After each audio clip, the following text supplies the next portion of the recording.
Night fell softly over Truck Lagoon. The sea was calm, broken only by the faint hum of diesel engines aboard a Japanese reconnaissance vessel. In the ship's dim operations room, a young naval officer unfolded a report just radioed in from a scout plane over the Hawaiian Islands. His eyes scanned the message once, then again. The words didn't make sense. American carrier, Enterprise, sighted leaving Pearl Harbor. Operational. He froze. Enterprise had been bombed weeks earlier at Santa Cruz, nearly torn apart by Japanese dive bombers. They had watched flames rise from her deck and marked her as destroyed in official records. Yet now the same ship was moving again, faster, armed, and launching aircraft. Officers exchanged uneasy glances. A captain muttered under his breath, "Impossible." But it wasn't. Across the Pacific, in the roaring shipyards of Pearl Harbor, welders had worked day and night, sparks lighting the darkness like a battlefield of fire and steel. Within days, the carrier once left for dead had returned to war. The Japanese Navy began to realize a terrifying truth. America's strength wasn't just in its ships. It was in how fast it could rebuild them. When war erupted in the Pacific, the balance of naval power seemed certain.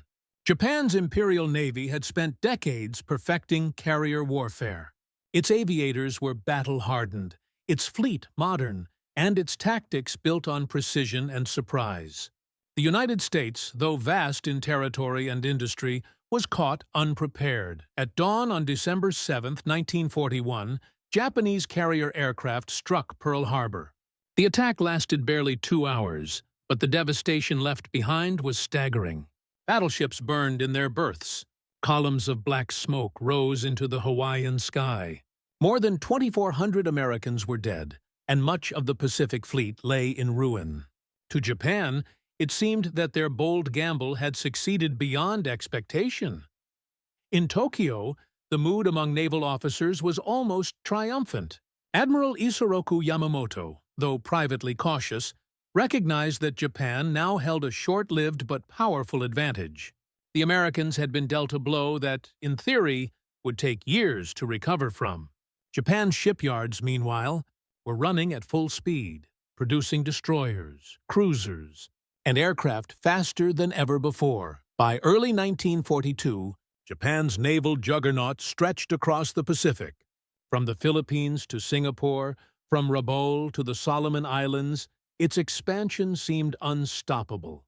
Allied bases fell one after another, their defenders overwhelmed by the coordination and reach of Japanese air-sea power.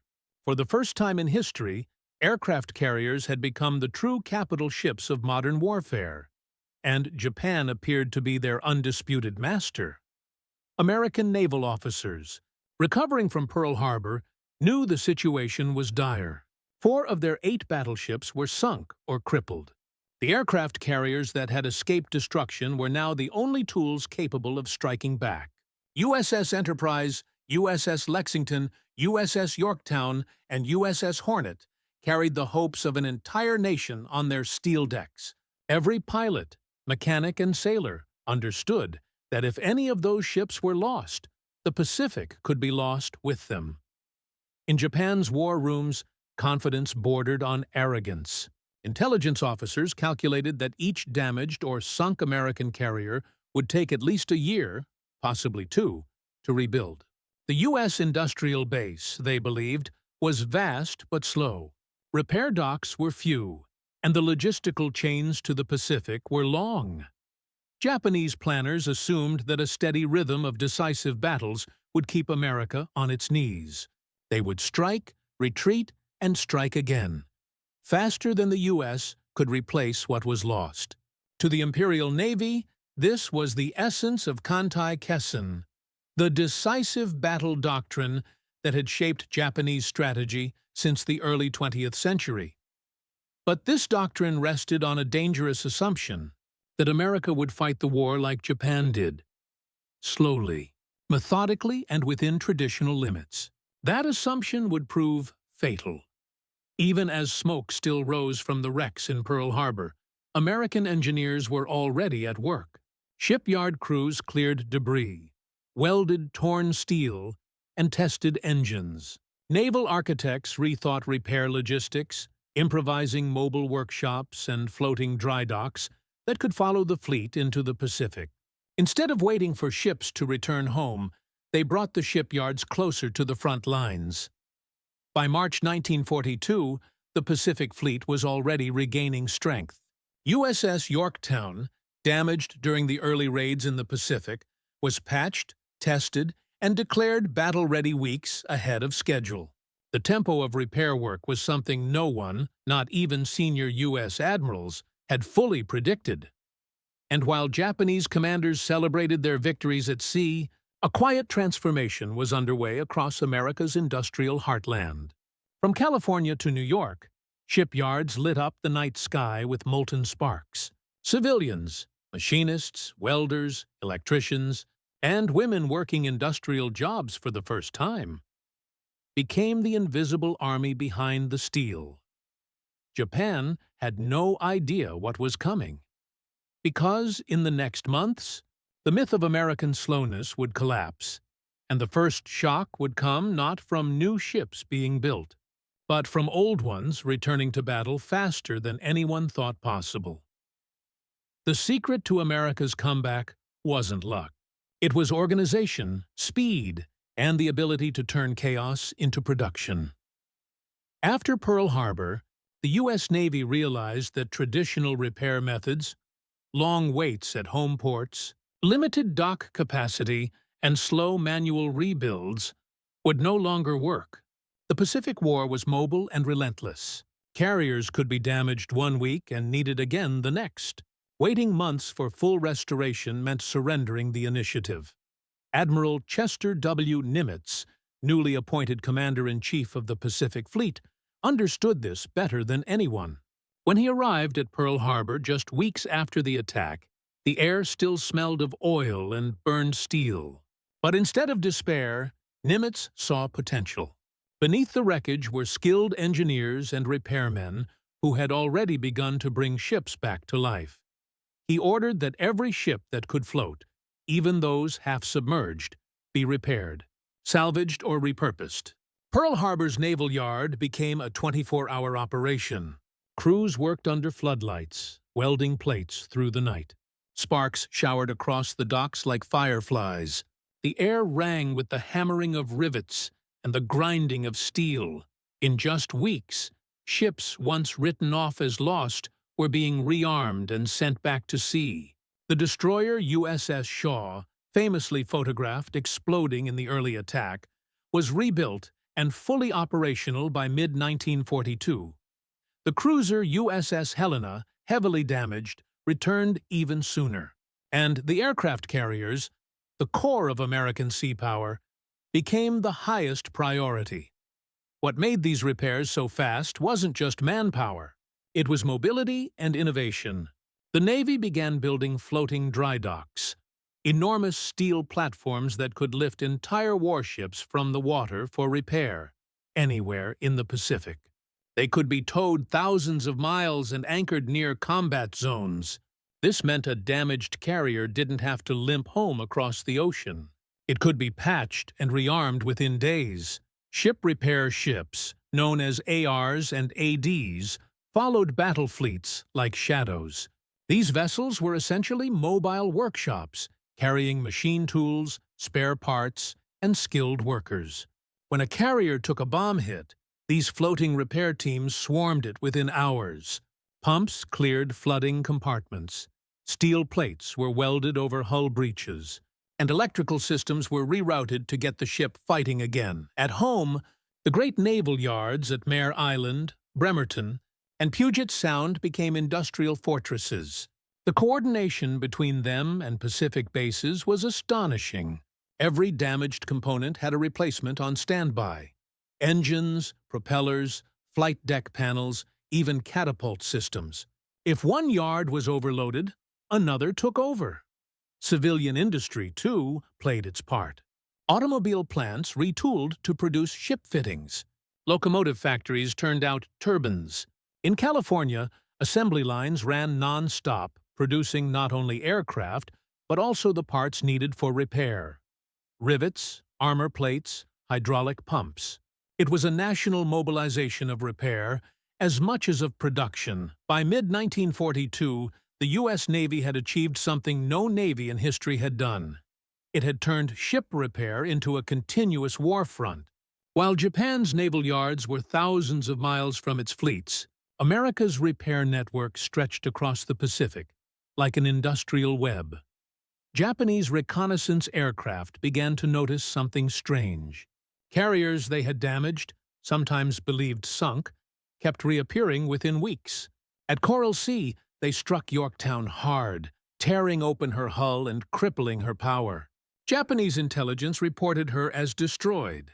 Yet, less than 3 weeks later, at Midway, Yorktown was there again, fully operational and launching aircraft. To the Imperial Navy, this defied logic. No ship could be repaired that fast unless an entire nation had learned how to fix war itself. Behind every returning carrier were thousands of unseen hands: dock workers in Hawaii, machinists in California, and logistics officers who could track every bolt and beam across the ocean. Japan had built its navy over decades. America was rebuilding one every few months, and as 1942 turned to 1943, that difference would decide the fate of the Pacific. The human angle in every photo from Pearl Harbor's repair docks, you can see faces lit by sparks. Young men in overalls, sleeves rolled to the elbow, eyes squinting against the flare of molten steel. Many had never seen war before. December 1941. They weren't soldiers. They were ship fitters, welders, electricians, and pipe fitters. The silent army that kept America's Navy alive. When the war began, these men and women took on shifts that never ended. 3 teams rotated through the day, 7 days a week. They worked in heat, fumes, and noise that never stopped. At night, the shipyards looked like burning cities, floodlights blazing, cranes moving across the skyline, the clang of metal echoing for miles. Every worker knew what was at stake. A carrier wasn't just steel. It was hundreds of pilots depending on a flight deck that had to hold. It was a floating city of men whose lives hung on the strength of every weld. There was pride in that urgency, a sense that every hour saved could mean hundreds of lives spared at sea. Women joined the workforce in record numbers. Known as Rosies, they learned to rivet, weld, and operate cranes. Many had never worked industrial jobs before, but their precision and endurance quickly made them indispensable. They weren't just replacing men. They were expanding what was possible. To the Japanese, the idea that a nation could mobilize its civilians at this scale was unthinkable. In Japan, shipyard work was specialized and hierarchical. In America, it became collective and fluid. Engineers and laborers shared benches, traded ideas, and fixed problems on the spot. The repair yards became laboratories of speed, where innovation came not from command, but necessity. The results were staggering. Damaged carriers like USS Enterprise would limp back to Pearl Harbor, scarred and leaking, only to leave again within days. Crewmen stepping ashore often found the same repairmen already waiting. Blueprints in hand, materials stacked, work orders ready before the ship even docked. It was a rhythm of resilience. The front line and the home front had merged into one. The tactical angle for U.S. admirals, the Pacific wasn't just a battlefield, it was an ocean-sized chessboard. Every carrier mattered. Losing even one meant losing reach, air cover, and offensive strength across thousands of miles. By early 1942, Admiral Nimitz and Admiral Ernest King had realized that the war would not be decided by who could win a single battle, but by who could stay in the fight. Repair speed became a form of strategy. Each time a Japanese bomb or torpedo struck a carrier, the U.S. Navy turned it into a test. How fast could they bring her back? Every success shortened Japan's window of advantage. The faster a ship returned, the more pressure it put on the enemy. The USS Yorktown became the prime example. After being badly hit in the Battle of the Coral Sea, her hull was gashed and her flight deck torn. By normal standards, she would have been out for months. But the Navy's repair teams refused to accept that.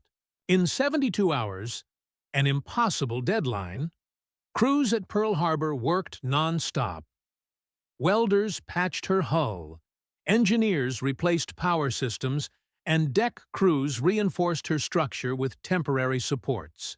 She wasn't fully repaired, but she was seaworthy, enough to launch planes and fight again. Yorktown left port just in time for the Battle of Midway, shocking both friend and foe alike.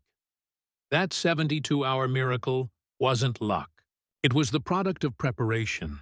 Each repair team had pre-written checklists, standard templates, and modular replacement parts. Deck plating came pre-cut. Cables and hydraulic lines were labeled for rapid installation.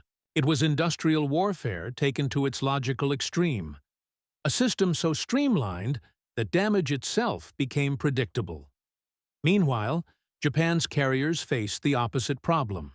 Even minor damage required long, slow voyages back to homeland shipyards.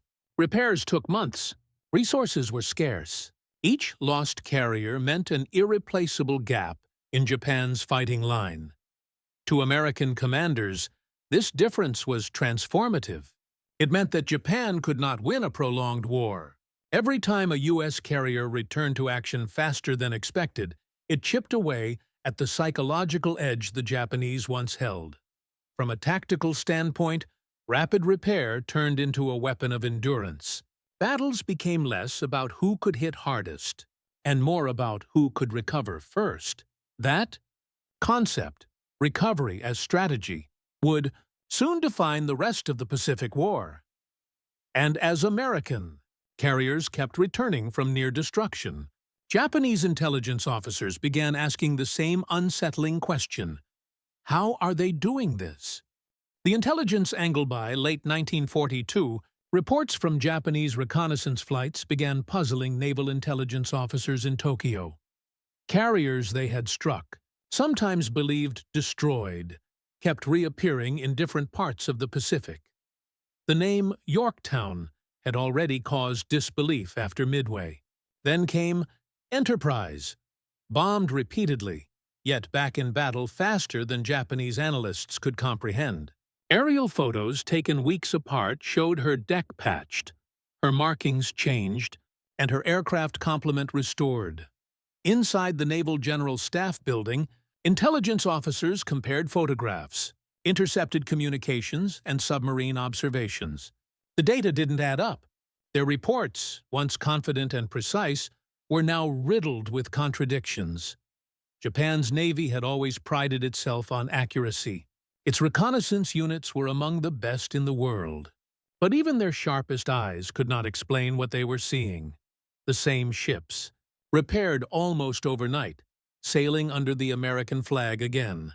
At first, they suspected misidentification. Perhaps the Americans had more carriers than previously estimated. But as radio intercepts and battle records aligned, one fact became undeniable. The U.S. Navy was repairing its carriers at an unprecedented rate. A secret post-battle analysis following Midway included one blunt sentence: the enemy's ability to restore damaged ships is beyond expectation. This discovery shook Japan's confidence. The Imperial Navy had built its doctrine on destroying enemy carriers faster than they could be replaced. But now, it seemed America had erased that rule entirely. The technological angle, the explanation, as the Japanese would later learn, lay in America's embrace of industrial flexibility. U.S. shipyards had quietly revolutionized how warships were built and how they were repaired. Unlike Japan, which relied on a few massive naval yards, America had dozens of repair hubs connected by rail, ship, and sea transport. Every major vessel was designed with modular sections, meaning entire parts could be replaced rather than rebuilt. A damaged bulkhead could be cut out and swapped in a single day. Propellers, turbines, even flight deck segments were pre-manufactured in inland factories and shipped to naval bases worldwide.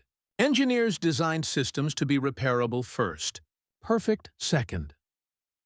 The most dramatic innovation came with the construction of floating dry docks. Massive steel structures, some the size of a football field, that could lift carriers and battleships from the sea anywhere in the world. The Navy deployed them across the Pacific. Espiritu Santo, Ulithi, Eniwetok, and Guam became floating repair cities. Each dry dock contained cranes, welding bays, machine shops, and storage depots. Engineers lived aboard for months, repairing ships almost within sight of combat. When the USS Franklin was crippled by bombs in 1945, she was stabilized and repaired while still thousands of miles from the continental U.S. It was industrial decentralization at its peak, a system Japan never replicated. Their naval yards in Kure, Yokosuka, and Sasebo were far behind the front lines, vulnerable to distance and later to air raids. Damaged ships took weeks just to reach safety, and by the time repairs were finished, America had already launched new offensives. Technology had changed the meaning of damage. For Japan, it was a setback. For America, it was an inconvenience. The leadership angle behind every innovation stood leaders who understood that speed itself was power. Admiral Nimitz was one of them. Calm, methodical, and visionary, he saw ship repair as warfare's hidden front. To him, every ship that returned to battle faster than expected was a strategic victory equal to sinking an enemy vessel. He worked closely with Admiral William F. Halsey and Admiral Ernest J. King to reorganize logistics into what they called service squadrons, fleets of auxiliary ships that carried fuel, parts, ammunition, and repair materials directly to forward bases. By 1943, this system functioned like a moving city. Ships didn't have to retreat to Pearl Harbor. Pearl Harbor came to them. When a carrier took damage in battle, messages went out instantly. Repair ships met them en route. Supply convoys brought steel, aircraft, and new crews. The turnaround time shrank from months to weeks, sometimes days. This level of organization required discipline and foresight. Nimitz personally visited repair yards, speaking to welders and foremen. He wanted them to understand that their work wasn't support, it was combat. Every weld, every repaired cable, was a strike against the enemy. Japanese officers, in contrast, came from a tradition that prized valor over logistics. Their admirals had immense tactical brilliance, but underestimated the role of infrastructure.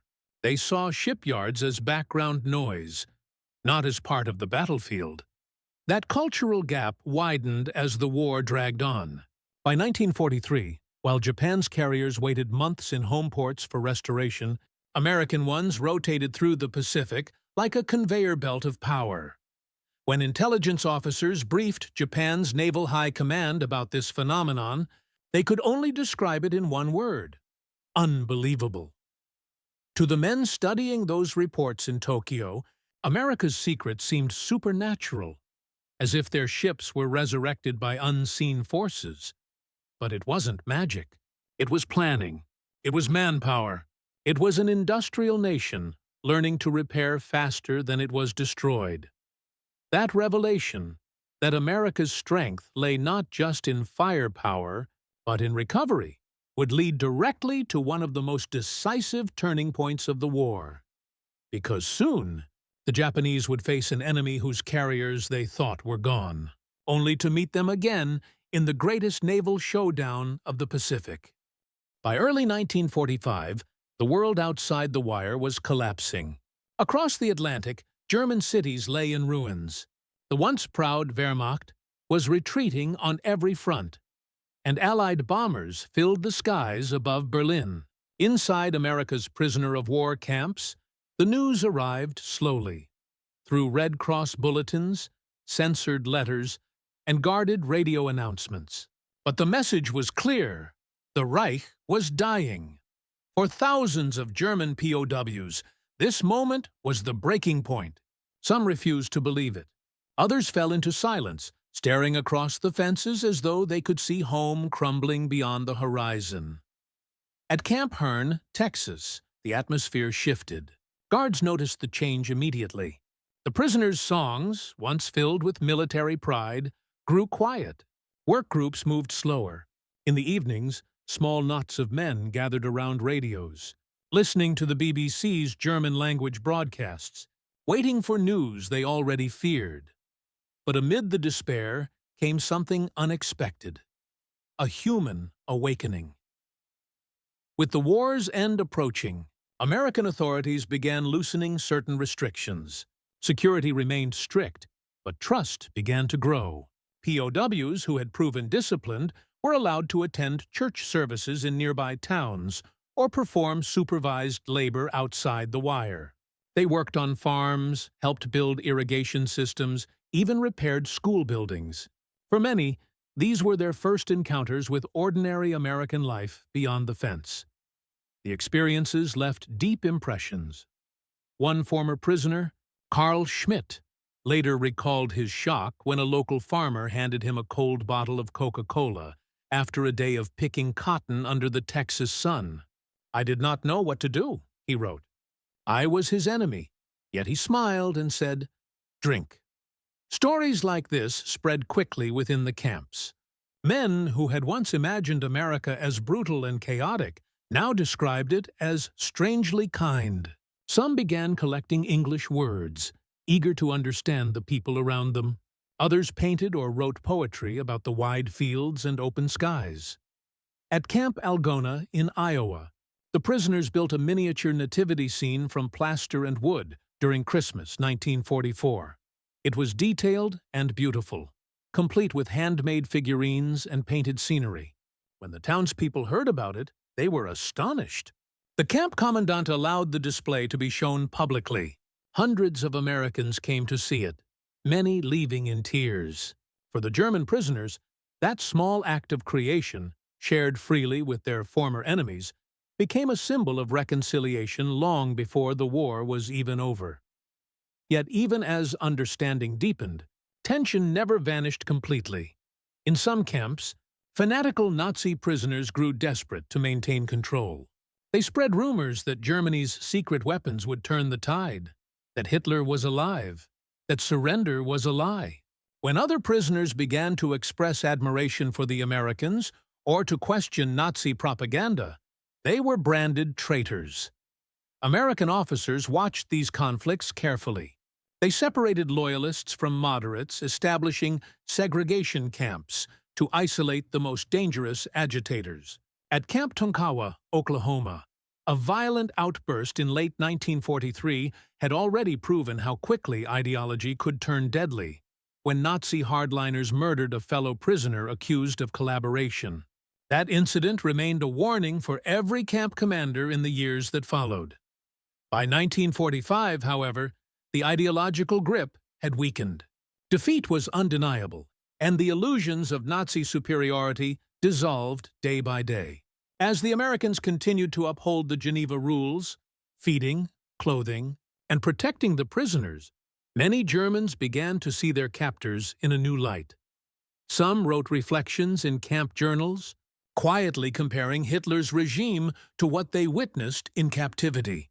They noted how the guards treated African-American workers or fellow soldiers with respect, challenging the racial hatred they had been taught.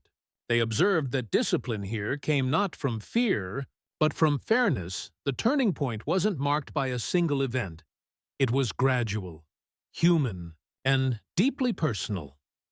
When the news of Hitler's suicide reached the camps at the end of April 1945, silence fell like a curtain. The prisoners gathered in stunned groups. A few loyalists wept openly. Others simply stared at the ground. The guards, unsure what to say, kept their distance. That night, the camp loudspeakers played soft music instead of announcements. For the first time, there was no flag left for the Germans to salute. And in that silence, something shifted completely. The men who had once believed they were fighting for the world's greatest nation now realized they were standing in the land that had defeated them, not only in war, but in spirit. May 1942. The Pacific was vast, silent, and deceptive. After months of rapid victories, Japan believed the tide of war was fixed in their favor. The Battle of the Coral Sea had cost them some aircraft and minor damage, but to their commanders, it was proof that the Imperial Navy could dictate every fight. Their reconnaissance teams reported that the American carrier USS Yorktown had been struck by multiple bombs. Her flight deck was torn, fuel lines ruptured, and internal fires burned for hours. Japanese pilots watched her listing heavily before disappearing into smoke. The message sent back to Tokyo was confident. Enemy carrier destroyed. In Japan's war diaries, Yorktown was listed as sunk. The Imperial Navy's strategists moved forward, with plans for the next great operation, the invasion of Midway Atoll, under the assumption that America now had only two operational carriers left, Enterprise and Hornet. But halfway across the Pacific, in the harbor of Pearl, that assumption was already unraveling. Yorktown limped into port on May 27th. Her crew was exhausted.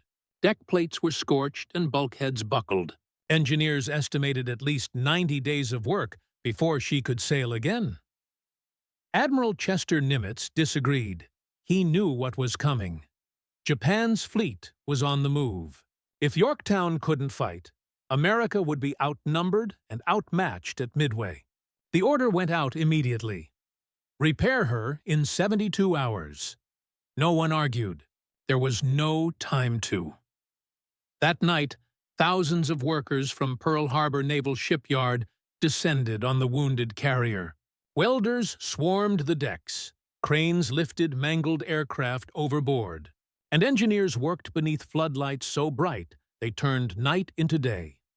Every division, from electricians to machinists, knew exactly what to do. The repair plan had been drafted within hours of Yorktown's arrival. Damage reports were marked directly onto blueprints. Repair crews divided the ship into zones. Work never stopped. Men slept on the dock, waking at the clang of hammers. Crews used temporary steel plates to seal bomb holes, reinforced damaged bulkheads with welded beams, and rerouted power cables through flooded compartments. Fuel lines were patched using spare tubing from other ships. By the third day, Yorktown's engines were tested. They roared to life. Her flight deck was still scarred, her elevators stiff, but she could launch planes, and that was all Nimitz needed. When she sailed out of Pearl Harbor on May 30th, only 72 hours after docking, men on nearby ships cheered as she passed. The air was filled with the sound of horns and sirens. Against every prediction, the carrier thought lost at Coral Sea was headed for war again. Meanwhile, Japanese commanders, unaware of this miracle, finalized their attack plan on Midway. Their intelligence reports listed America's carrier strength as 2 units operational. The strategy depended on trapping and destroying both. On June 4th, when the battle began, American aircraft from 3 carriers launched into the sky. Yorktown's squadrons joined Enterprise and Hornet, doubling the U.S. strike power. When Japanese observers spotted her, disbelief spread through their ranks. Officers aboard the carrier Akagi were stunned. Reports flooded in. Enemy carrier previously reported destroyed is present. It made no sense. Yorktown had been confirmed hit, aflame, and listing beyond recovery. Yet here she was, turning into the wind, launching dauntless dive bombers into the morning sky. Those aircraft would go on to find and destroy 3 of Japan's 4 carriers, Akagi, Kaga, and Soryu. The decisive victory at Midway changed the entire direction of the war. But behind that victory stood not just strategy or luck. It stood the miracle of those 72 hours in Pearl Harbor. A race against time that gave America one more carrier when it mattered most. When Japanese analysts reviewed the battle days later, they were silent. Their assumptions, calculations, and confidence collapsed in the face of a single undeniable fact. America could rebuild faster than Japan could destroy. Yorktown would ultimately be lost during the battle, struck again by bombs and torpedoes, but her contribution had already rewritten history. Her final mission proved something larger, that even a damaged ship, given speed and determination, could alter the outcome of a war. The lesson spread quickly through Japan's naval command. The Empire still had skill, courage, and discipline, but it was now fighting an enemy with something far greater: momentum. And as reports reached Tokyo, the disbelief turned to something deeper: fear. Because if America could repair a carrier in 3 days, what else could it do? On the morning of June 5, 1942, the sea around Midway was littered with smoke, burning oil, and drifting wreckage. The once proud carriers of the Imperial Japanese Navy, Akagi, Kaga, and Soryu, were gone. In less than 5 minutes, their decks had turned into infernos. Hundreds of trained airmen, the best in the world, were lost. Aboard the last remaining carrier, Hiryu, the officers stood frozen before their maps. What had happened defied logic.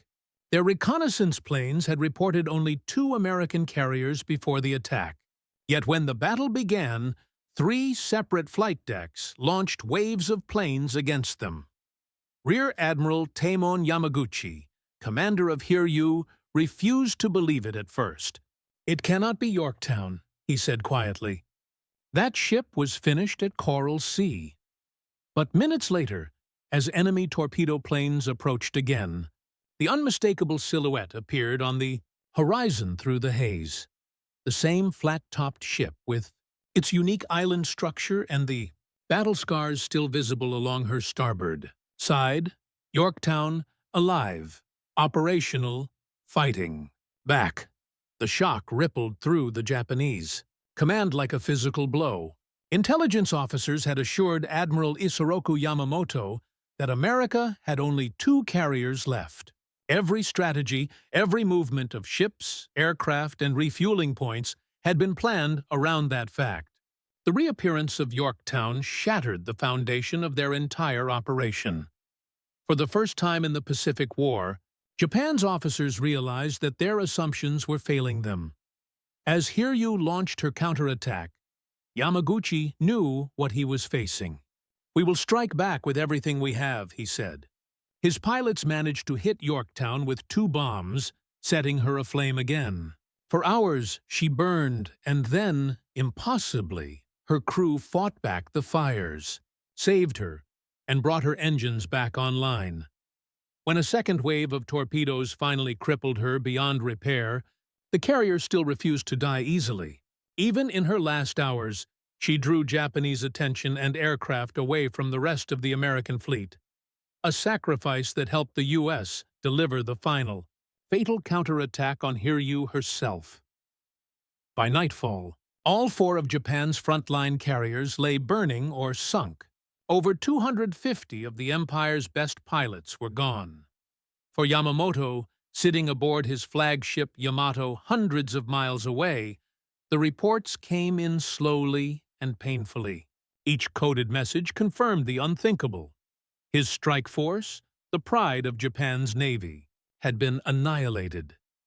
The man who once planned Pearl Harbor, the architect of Japan's early triumphs, now faced silence across the Pacific. In his war diary that night, one line stood out. The battle plan failed due to insufficient intelligence and the unexpected presence of an additional enemy carrier. That additional carrier, Yorktown, became a symbol of something far greater than one ship. It represented America's ability to recover, adapt, and fight again faster than anyone thought possible. Back in Tokyo, naval staff officers argued over the reports. "Impossible," one said. "Our pilots confirmed her destruction." Another replied bitterly, Then perhaps we underestimated American repair capability. They had, Japan's shipyards were stretched thin, dependent on limited steel and fuel. Their carriers took months, sometimes years, to complete. Every aircraft carrier lost was irreplaceable. America, by contrast, was already mass-producing Essex-class carriers on assembly lines. Yorktown's 72-hour resurrection was only a glimpse of what was coming, a wave of ships and planes that would soon flood the Pacific. Within weeks, new carriers were under construction in California. Pilots were training in Nevada and Florida. Factories that once built cars were now building bombers. Japan could win battles, but America was preparing to win the war of endurance. For the men who had fought at Midway, the emotional toll was immense. Japanese pilots who survived returned home to silence, some ashamed, others broken. They had flown believing they were unbeatable, the elite of a divine empire, only to discover that their enemy could take a crippled ship and send it back into battle within 3 days. As one pilot later recalled, "It was as if we were fighting ghosts. We destroyed them, yet they returned stronger each time." That was the moment Japan's illusion of invincibility began to crack. Even before the U.S. launched its next campaign, Japanese engineers and officers knew what Midway meant. It was more than a defeat. It was a turning point in industrial warfare. They could not match America's speed, steel, or manpower. And for Admiral Yamamoto, who had once warned Japan's leaders that a war with the United States must be won within 6 months, that warning now echoed louder than ever. The 6 months were over. The morning after the Battle of Midway, the Pacific Ocean was eerily quiet. Oil slicks stretched for miles. Lifeboats drifted with exhausted survivors. Men who had once flown proudly under the rising sun, now staring blankly at the smoke rising from the horizon. Japanese destroyers moved silently through the debris field, picking up who they could. The faces of rescued pilots were pale, hollow, stunned. Many refused to speak. Some wept openly as they realized that 4 of Japan's 6 first-line carriers were gone: Akagi, Kaga, Soryu, and Hiryu, the same ships that had spearheaded the attack on Pearl Harbor. The Imperial Navy's heart had been ripped out. When the surviving officers reported back to Admiral Yamamoto aboard the Yamato, the scene was tense and silent. Yamamoto, calm but visibly shaken, stared at the sea for a long time before giving a simple order. "The fleet will withdraw." No speeches, no anger, just silence and retreat. It was the first major Japanese withdrawal of the war. In Tokyo, news of the defeat was carefully censored. The public was told of a glorious victory near Midway, though whispers among sailors' families told a different story. Entire squadrons failed to return. Bases in Yokosuka and Kagoshima fell eerily quiet. Within the Navy, the truth spread quickly. The Imperial fleet was crippled, and replacing its losses would be nearly impossible. Japan had neither the industrial power nor the raw materials to rebuild 4 capital ships in time. In contrast, across the ocean, Pearl Harbor was alive with energy. American sailors, many of whom had worked through the night welding and hammering to repair the battered Yorktown before the battle, now celebrated as news of victory reached them. The same docks that had once burned in December 1941 were now echoing with cheers and the metallic rhythm of progress. Admiral Chester Nimitz walked through the shipyards personally, shaking hands with engineers and laborers. "This," he said, "is where the war will be won." His words were not just encouragement, they were prophecy. The Yorktown, though lost, had proven something extraordinary: that America's ability to repair, rebuild, and redeploy was faster than Japan could comprehend, and that realization changed everything. In Washington, intelligence officers and military planners studied the Midway reports with growing confidence. If a single damaged carrier could return to battle within days, what would happen when the new Essex-class carriers, faster, larger, more heavily armed, began rolling off production lines every few months? By the end of 1942, the answer was becoming clear. Japan's air power was shrinking. Training new pilots took over a year. Japan's veterans, lost at Midway, could not be replaced. America, on the other hand, was training thousands every month. Its factories worked around the clock. Steel came from Pittsburgh, aluminum from Seattle, and engines from Detroit. The war had shifted, not just tactically, but industrially. Back in Japan, despair began to creep into the ranks. At naval academies, new cadets trained in silence, aware that the Empire's glory was fading. Commanders wrote letters home with a tone rarely heard before. Doubt Rear Admiral Yamaguchi, who had gone down with Hiryu, became a tragic symbol. In Tokyo newspapers, his death was portrayed as noble sacrifice. But among those who knew him, it was remembered as an act of resignation, a realization that the Empire could not sustain the war it had started. Meanwhile, on the American side, Midway became a rallying cry. Posters appeared across factories showing welders, mechanics, and shipfitters with slogans like "Every rivet counts" and "You build 'em, we'll sink 'em." It was a new kind of warfare, fought not only at sea, but in the foundries and factories of the homeland. Every ship launched from Pearl Harbor was a testament to collective effort, to the welders who never slept, the engineers who refused to give up, and the crews who turned broken metal back into fighting steel. For the Japanese officers who studied post-battle intelligence, the conclusion was grim. America's carriers were not invincible, but they might as well have been. Destroying one no longer meant removing it from the war. Within weeks, a new one would take its place. The balance of the Pacific was shifting from daring strikes to industrial momentum. Yamamoto, aware of what was coming, reportedly confided to a close aide that summer, "I fear all we have done is to awaken a sleeping giant and fill him with a terrible resolve." By late 1942, the giant was fully awake. As the smoke cleared over Midway, the Americans knew they had turned the tide, but for Japan's officers, men once confident of total victory, the shock ran deeper than a single battle. They were no longer fighting an enemy of equal strength. They were fighting an enemy that could not be stopped from rebuilding, faster, stronger, and more determined than ever. And deep in the Pacific, the lesson of Yorktown echoed across every fleet command on both sides. In this new kind of war, time was the deadliest weapon of all. In the summer of 1942, the Pacific Ocean grew strangely quiet. The Imperial Japanese Navy, once the most feared force on the water, had vanished into its harbors, licking wounds it could barely admit existed. 4 of its 6 frontline carriers lay at the bottom of the sea.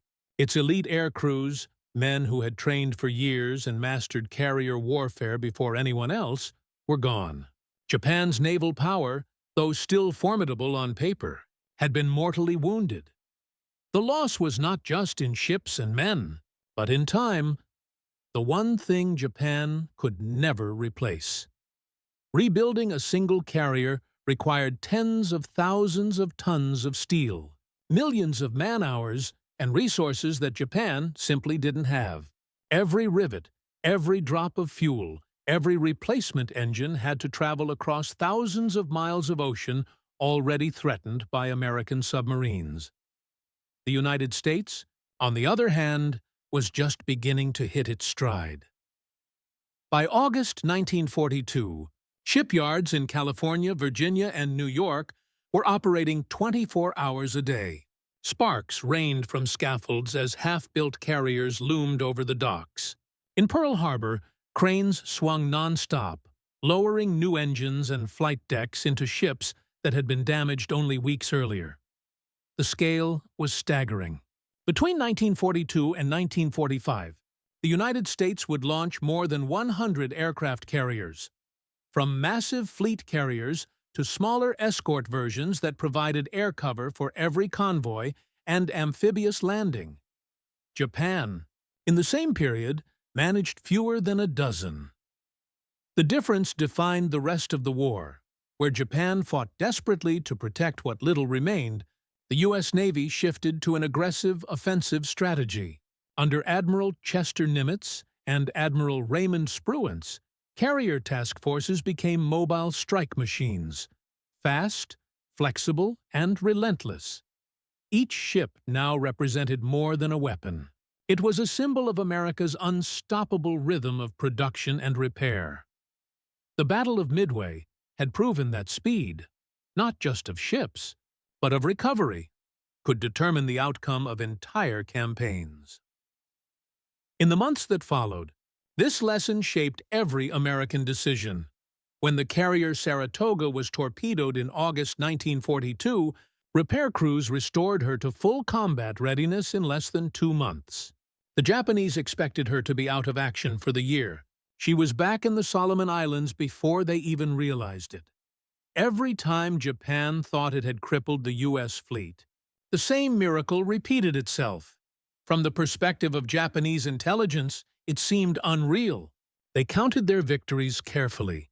And yet, the same American carriers kept reappearing, seemingly resurrected. By late 1942, Admiral Yamamoto's reports began, including a new and ominous phrase: "Enemy ship repair capabilities far exceed expectations."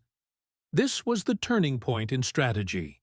Japan's planners began to understand that they could no longer win through tactical brilliance alone. They were fighting an enemy whose factories were as decisive as its guns. Meanwhile, morale in the American Navy soared. Midway became the proof that discipline, coordination, and faith in the industrial base at home could overcome any setback. Sailors began to see Pearl Harbor differently. What was once a symbol of humiliation had become a living workshop of redemption. A single harbor, once filled with smoke and wrecks, was now launching repaired ships faster than Japan could sink them. The balance of power was no longer shifting, it had already shifted. By the end of 1942, the United States was not just surviving in the Pacific, it was preparing to strike back. The Marines landed on Guadalcanal that August, establishing the first American foothold on Japanese-held territory. The carriers Enterprise and Hornet, both damaged in earlier battles, provided air cover for the invasion. Their presence carried a message that echoed across the Pacific. America's fleet was no longer a target of recovery. It was a weapon of momentum. June 14, 1945. The late afternoon sun cast long shadows across the concrete floor of Building C at the temporary processing facility outside Naha, Okinawa. 23-year-old Yuki Tanaka, her once pristine white nursing uniform now stained with months of cave dust and dried blood, sat rigid on the edge of a metal cot, her hands folded precisely in her lap, as she had been taught since childhood. The American medical orderly had told her that dinner would be served in the main hall at 1700 hours, but she could not comprehend what he meant by main hall. In her world, meals were private affairs, carefully segregated by rank, age, and above all, by gender. The sound of boots echoing in the corridor outside her temporary quarters made her stomach clench with familiar dread. For 3 months in the limestone caves of southern Okinawa, such sounds had meant incoming artillery, wounded soldiers, or orders to evacuate to yet another underground sanctuary. But these footsteps carried a different rhythm. Unhurried, purposeful, accompanied by voices speaking in the enemy language she had been taught to fear. When the door opened, she expected to see interrogators, perhaps torturers preparing to extract military secrets through pain and humiliation. Instead, a young American woman in a clean medical uniform entered, carrying a clipboard and speaking in careful, Broken Japanese phrases that Yuki had learned from her high school textbooks before the war consumed everything familiar about her world. "Tanaka-san, dinner time. Please come with me." The very notion that this foreign woman would address her with respectful honorifics, that she would speak her language with such evident effort, violated everything Yuki had been taught about American barbarism and cultural superiority of the Japanese Empire. As soon they walked through corridors lined with other Japanese prisoners, some she recognized from the Himeyuri Student Corps, others bearing the uniforms of various medical units, Yuki began to detect an aroma that seemed impossible under the circumstances. The rich, complex sense of properly cooked food. Not the watery rice gruel and pickled radish that had sustained her for months, but actual meat, fresh vegetables, and bread that smelled like it had been baked that very day. Her mouth watered involuntarily, and shame flooded through her chest. How could her body betray her principles so readily, responding with hunger to enemy food that might be poisoned, drugged, or simply designed to corrupt her loyalty to the emperor?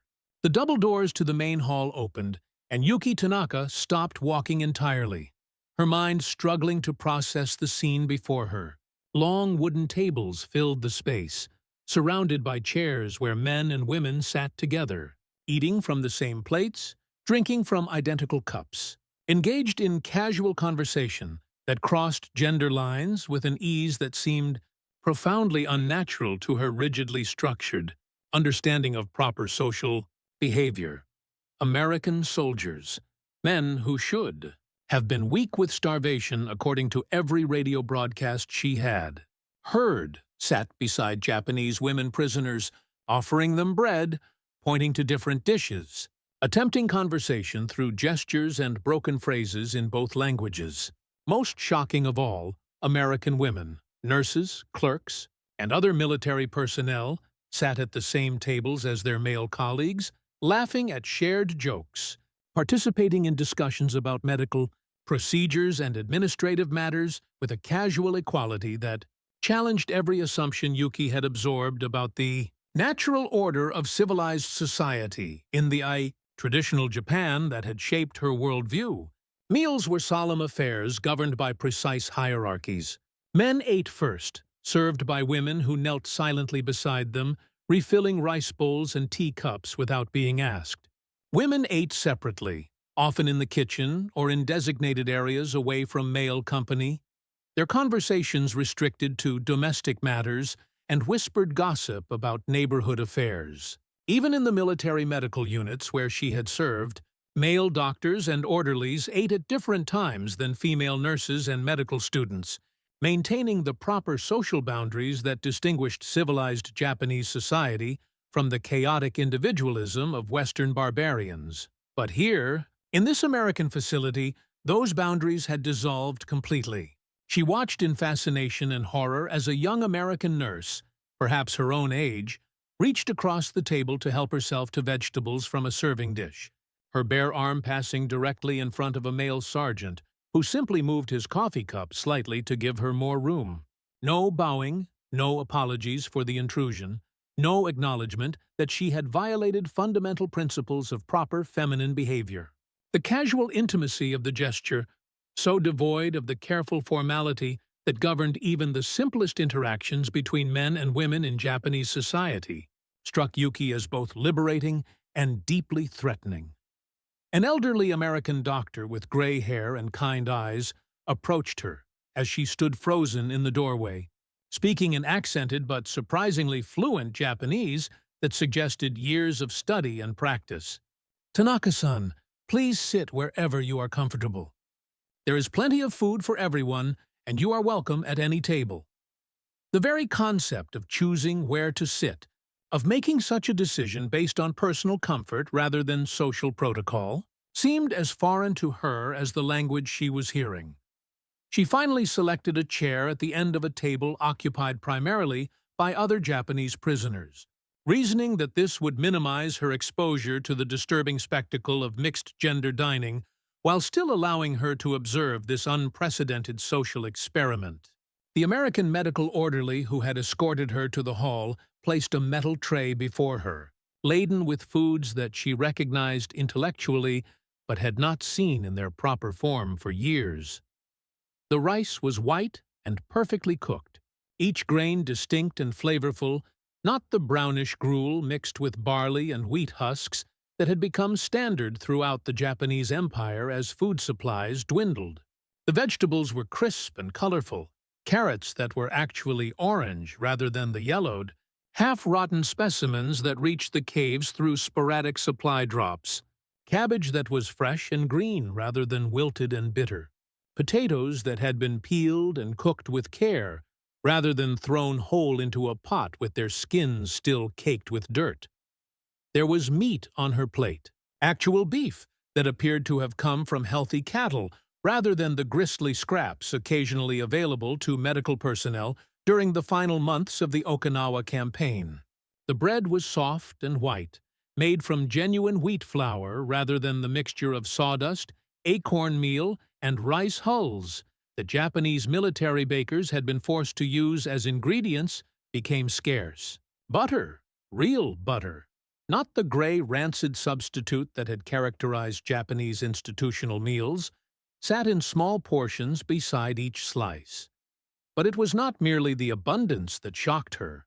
It was the casual way this feast was being consumed, with men and women sitting side by side, sharing dishes, passing condiments without elaborate ceremonial exchanges, engaging in conversations that ranged from professional medical discussions to personal anecdotes about life in America before the war. She watched as a young American lieutenant helped an elderly Japanese nurse understand how to use a fork, demonstrating the proper technique with gentle patience rather than the brusque authority she had expected from enemy soldiers. At the table beside her, she observed something that challenged her understanding of masculine and feminine roles even more profoundly. An American male nurse, the very concept seemed contradictory to her rigid conception of gendered professions, was explaining injection techniques to a group that included both men and women, Japanese and American personnel. His expertise was acknowledged by everyone present, regardless of gender or nationality, and several of the women asked technical questions that he answered with the same serious attention he gave to male colleagues. Yuki began to eat slowly, each bite bringing flavors that seemed almost impossibly rich after months of subsistence on whatever could be foraged or obtained through increasingly disrupted supply chains. The meat was tender and properly seasoned. The vegetables retained their natural flavors rather than the bitter, overcooked mushiness that had characterized cave cooking, and the bread had a sweetness that spoke of adequate sugar and proper baking techniques. As she ate, she found herself eavesdropping on conversations taking place around her, gradually comprehending fragments of English mixed with broken Japanese as Americans and Japanese prisoners attempted to communicate across linguistic barriers. What she heard challenged every piece of propaganda she had internalized about American society and values. The American personnel spoke of home with obvious affection, describing families and communities that seemed stable and prosperous rather than the chaotic, crime-ridden wasteland depicted in Japanese media. They mentioned relatives serving in Europe, expressing concern for their safety, but also confidence in American industrial capacity to support military operations on multiple continents simultaneously. Most significantly, they discussed their Japanese prisoners with genuine respect and curiosity, asking questions about Japanese culture and customs that suggested intellectual engagement rather than the contempt she had been taught to expect from racial enemies. One conversation particularly captured her attention. A young American female doctor was explaining to a Japanese nurse how American hospitals were organized, describing medical schools where women and men studied together, surgical teams that included personnel of both genders working in close cooperation, and research programs where discoveries were shared openly rather than being restricted by military secrecy or social hierarchies. The Japanese nurse asked hesitant questions about American medical training, wondering aloud how women could concentrate on their studies when working alongside men. how they maintained proper modesty while examining patients of the opposite gender, how they balanced professional responsibilities with family obligations. The American doctor answered each question with patient detail, describing a society where gender roles were more flexible, where individual capability mattered more than traditional social expectations, where women could pursue careers while still maintaining personal relationships. Yuki found herself leaning forward to catch every word of this exchange, her mind racing to process implications that threatened to overturn her entire understanding of civilized society. If women could be doctors in America, if they could work alongside men without losing their feminine virtue, if they could contribute to professional discussions without undermining male authority, then perhaps everything she had been taught about the natural order of gender relations was not natural at all, but merely one possible arrangement among many. The realization struck her with physical force, causing her to set down her fork and stare at her plate while waves of disorientation washed over her consciousness. She had devoted her life to serving the emperor through medical service, accepting without question that her role was to support and assist male doctors who possessed superior judgment and authority by virtue of their gender.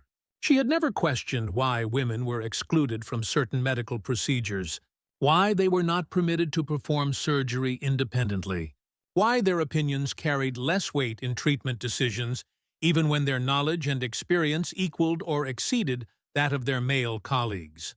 But here, in this American facility, she was witnessing a completely different model of professional relationships. Men and women collaborated as equals, sharing expertise and making decisions based on medical evidence rather than social hierarchy. The casual intimacy of their interactions, their obvious mutual respect, their ability to disagree professionally without personal animosity. All of this suggested that the rigid gender segregation she had accepted as natural and necessary might actually be artificial and limiting. The American doctor concluded her explanation by inviting the Japanese nurse to observe American medical procedures, offering to teach her surgical techniques that had been restricted to male doctors in Japanese medical facilities.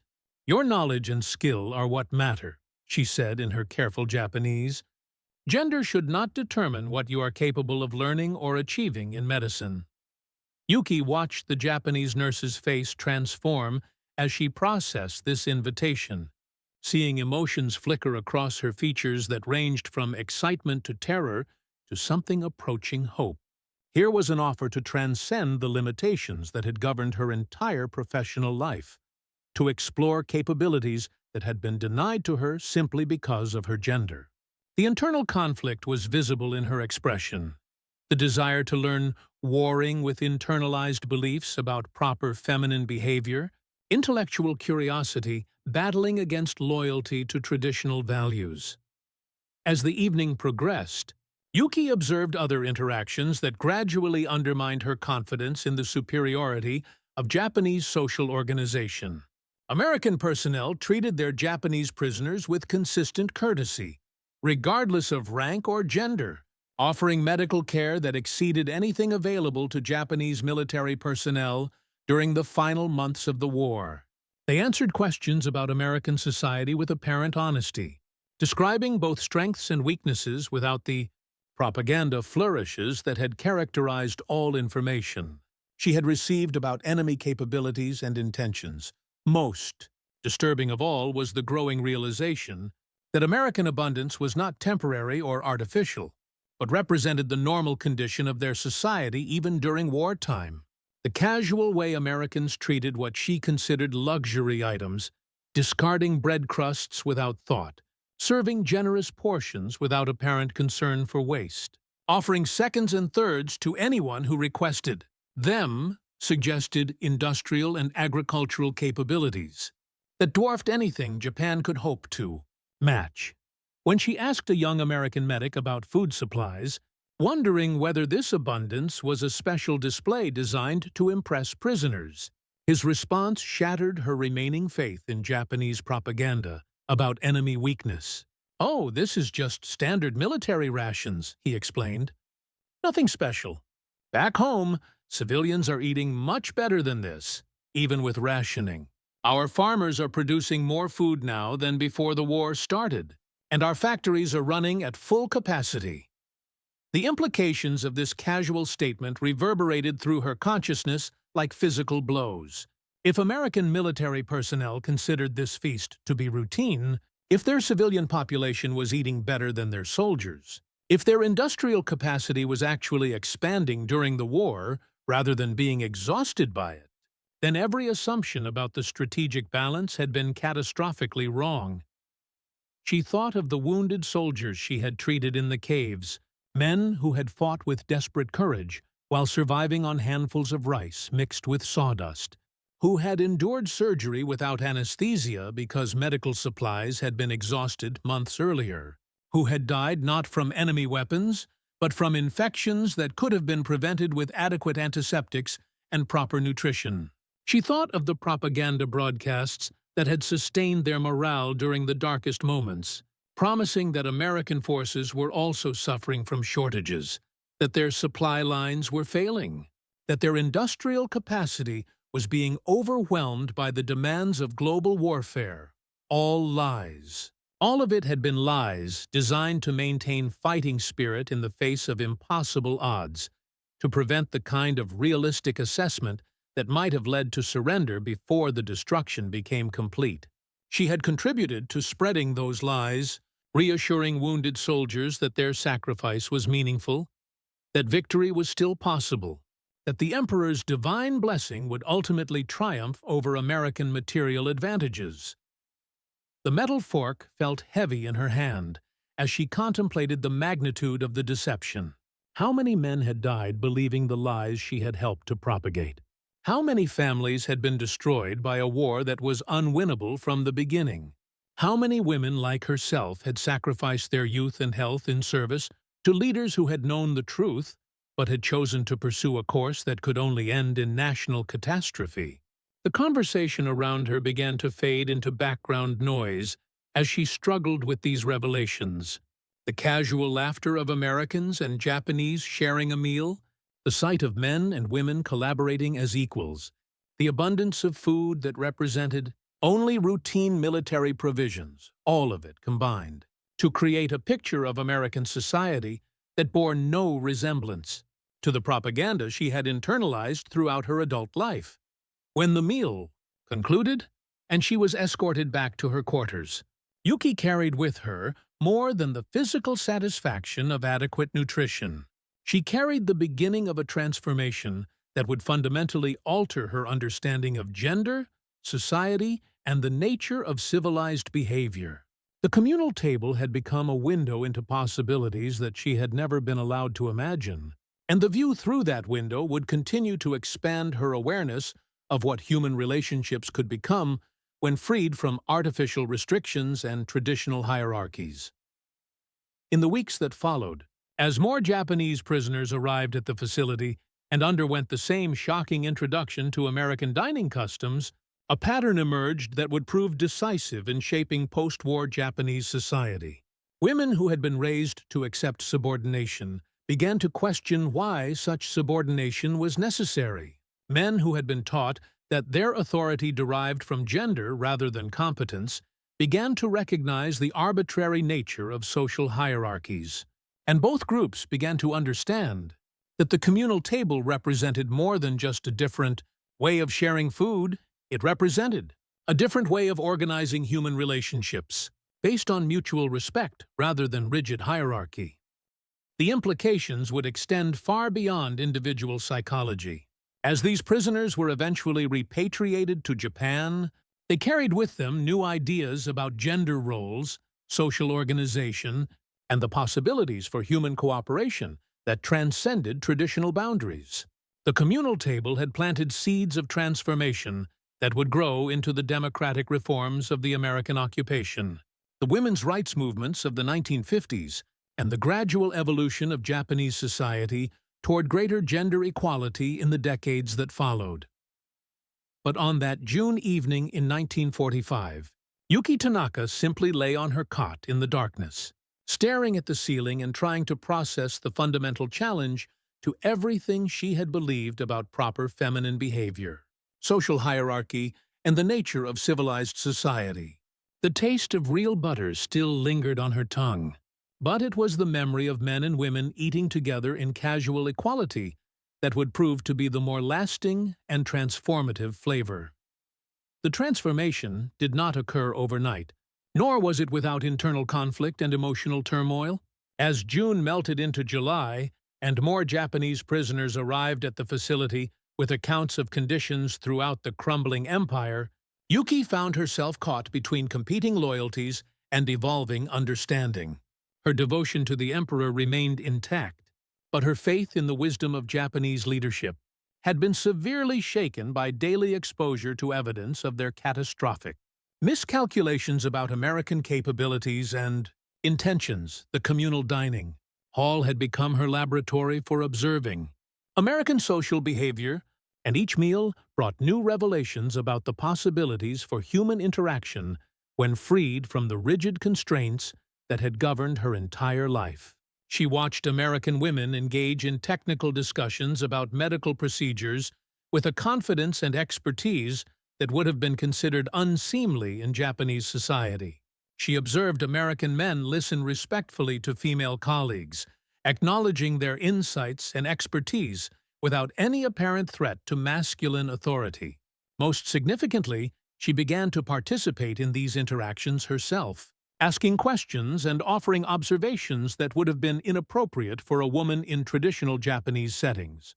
Dr. Sarah Chen, the Chinese-American psychiatrist who had been assigned to work with Japanese prisoners, recognized the psychological significance of these dining room interactions and began documenting their impact on prisoner attitudes and behavior. Her reports to American intelligence officers emphasized that the communal table was proving to be a more effective tool for understanding Japanese society than formal interrogation techniques, and that the information gathered during casual mealtime conversations was providing unprecedented insights into Japanese civilian morale and social conditions. The women are particularly valuable sources of intelligence, Dr. Chen wrote in one of her weekly reports. Their training in medical fields has given them detailed knowledge of conditions in Japanese hospitals, military medical units, and civilian health facilities that provides a comprehensive picture of the empire's internal deterioration. But more importantly, their exposure to American social customs is creating a psychological transformation that may prove crucial in shaping post-war Japanese society. Yuki had become one of Dr. Chen's most interesting case studies, not merely because of her medical knowledge and intelligence, but because of the visible evolution in her self-perception and worldview.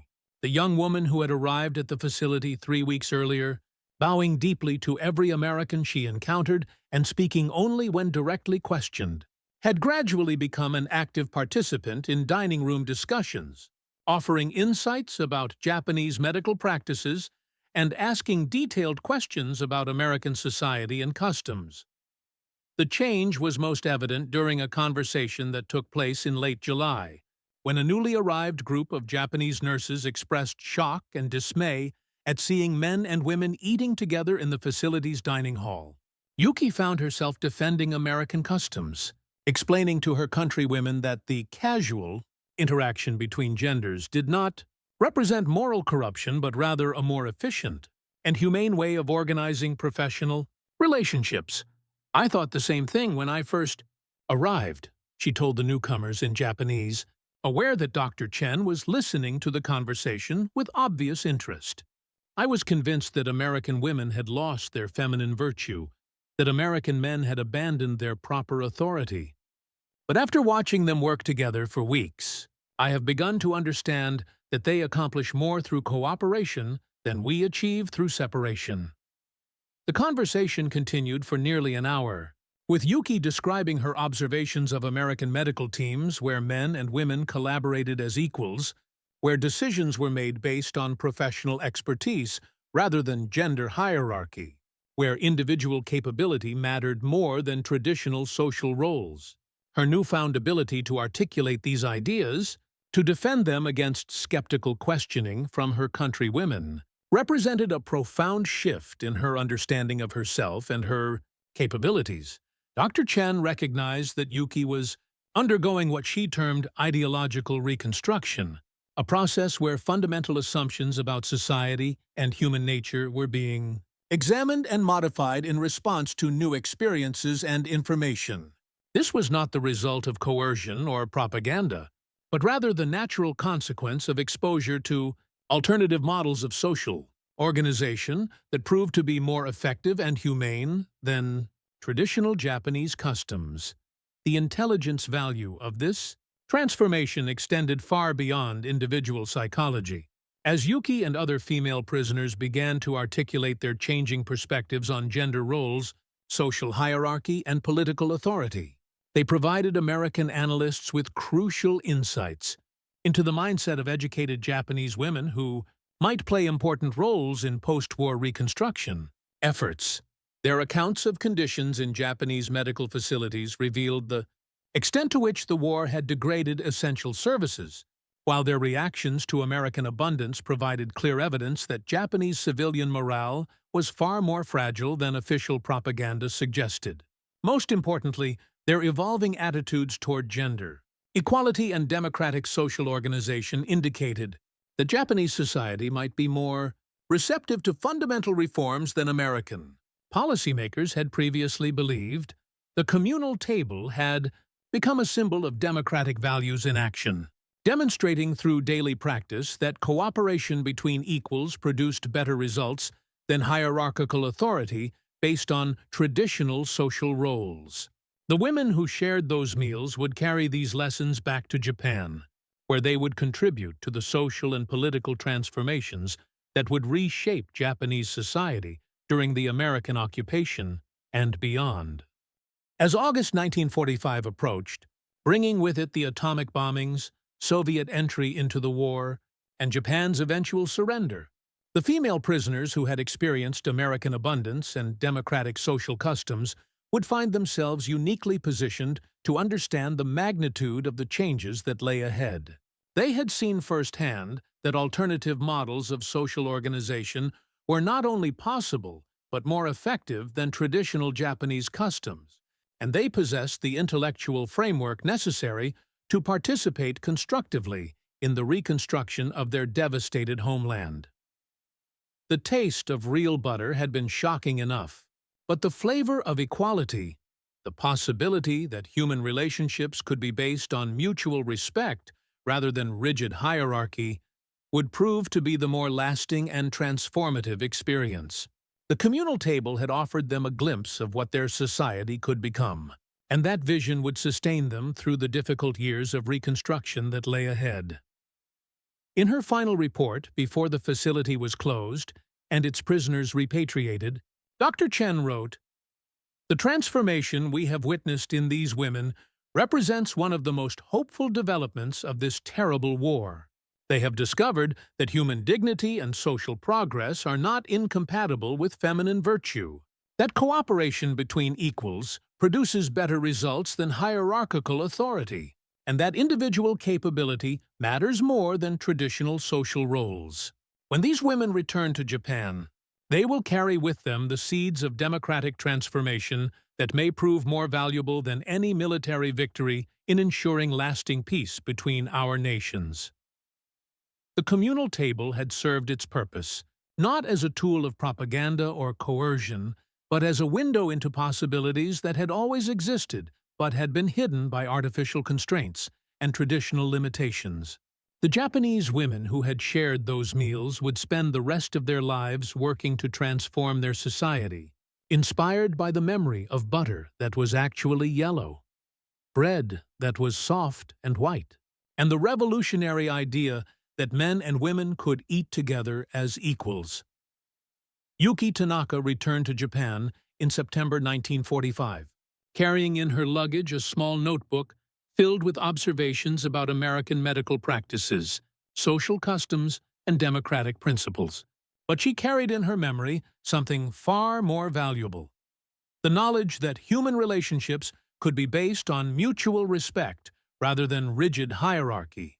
that individual worth could be measured by capability rather than gender, and that the taste of freedom was sweeter than any meal she had ever eaten. The communal table had changed her life, but its influence would extend far beyond her personal transformation. In the decades that followed, as Japan struggled to rebuild itself from the ashes of total war, the women who had witnessed American abundance and democratic equality would play crucial roles in shaping their nation's future. They would become teachers, doctors, nurses, and eventually politicians, carrying with them the memory of a different way of organizing human society. The butter had been real, the bread had been soft, and the possibility of equality had been demonstrated through daily practice rather than abstract theory. These were the flavors that would season Japan's post-war transformation, contributing to the democratic reforms, women's rights movements, and social progress that would make their nation a beacon of peace and prosperity in the decades to come. The communal table had served more than food. It had served hope, and hope, once tasted, proved to be more nourishing than any meal, more lasting than any propaganda, and more powerful than any weapon in the arsenal of human transformation. In the end, the most profound victory was not achieved through superior firepower or industrial capacity, but through the simple act of sharing food as equals. The Japanese women who had laughed in disbelief at American chocolate had discovered something far more valuable than culinary abundance. They had discovered the taste of human dignity, served daily at a table where gender did not determine worth, where respect was offered freely, and where the future could be imagined in flavors they had never been allowed to sample. The meal was finished, but its memory would nourish them for the rest of their lives, and through them, it would feed a nation's hunger for transformation, equality, and peace. By early 1943, Japan's empire still stretched from Burma to the Gilbert Islands, but its foundation was beginning to crumble. The seas that once carried victory now carried silence. Merchant ships were vanishing to American submarines. Fuel convoys rarely made it to the front, and in Tokyo, the Imperial Navy faced a truth it could no longer deny. The war it had planned to win in 6 months was turning into one it could not sustain for 6 years. The losses at Midway had gutted Japan's offensive power. The replacement carriers under construction, Taiho, Unryu, Amagi, were still years from completion. Even when launched, they lacked the trained aircrews to operate them effectively. Factories in Nagoya and Kure ran low on materials. Aircraft assembly slowed. Engineers salvaged parts from wrecked planes and melted down damaged hulls for steel. Japan's industrial system, designed for short, decisive wars, was collapsing under the weight of a long one. Across the Pacific, the contrast could not have been sharper. In 1943 alone, American shipyards completed more than a dozen fleet carriers and dozens of escort carriers. The new Essex-class carriers, Essex, Yorktown, CV-10, Intrepid, Bunker Hill, and others rolled out one after another like clockwork. Each new ship came with technological upgrades, better radar, armored flight decks, faster elevators, and more efficient repair systems. But perhaps the most powerful advantage wasn't found on the ships themselves. It was in the mindset that built them. The U.S. Navy had learned from Yorktown's 72-hour resurrection that the ability to recover faster than the enemy can strike was a weapon in itself. Repair was no longer an emergency measure. It was part of strategy. At Pearl Harbor, dedicated mobile repair units were created. Floating workshops equipped to patch hulls, replace engines, and rebuild flight decks even while ships remained in combat zones. By 1944, entire repair fleets, converted cargo ships, floating dry docks, and auxiliary tenders followed carrier task forces across the Pacific, ensuring that damaged vessels never had to return home for long.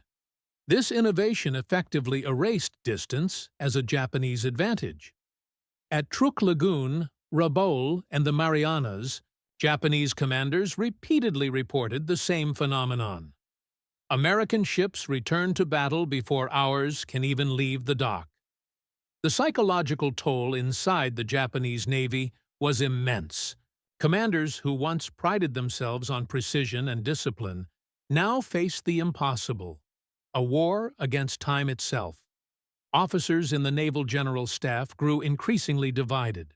Some argued for a defensive strategy, to preserve what remained of the fleet. Others insisted on one last decisive battle to turn the tide. But deep down, they knew the truth. There would be no second Midway.